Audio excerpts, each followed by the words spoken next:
एक 22-25 वर्षीय भारतीय लड़का रोहित हल्की दाढ़ी हल्की रोशनी वाले कमरे में बिस्तर पर लेटा हुआ डरते हुए जाग रहा है। कमरे में दीवार घड़ी रात 2 बजा रही है। हल्की नीली रोशनी कमरे में है। लड़का घबराया हुआ है।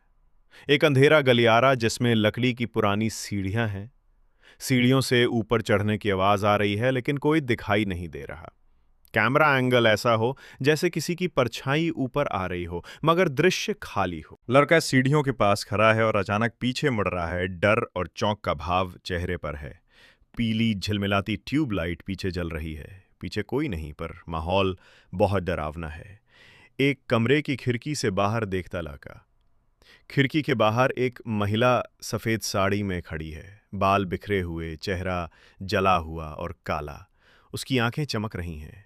रात का अंधेरा और डरावना माहौल बराना। सीढ़ियां ऊपर की ओर आ रही, तेज ठक ठक जैसी आवाजें, जैसे कोई दौड़ता हुआ आ रहा हो।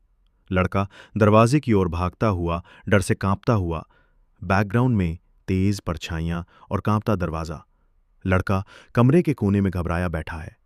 जमीन पर गीले और गंदे पांवों के निशान कमरे के अंदर आ रहे हैं, बिल्कुल उसके पास तक। कमरे में डरावनी नीली रोशनी, दीवारों पर साया सा असर। अगली सुबह रोहित बिस्तर पर अकड़ा हुआ पड़ा है। उसकी आंखें खुली हैं और चेहरा डर के मारे जमी हुई मुस्कान के साथ जड़ हो चुका है।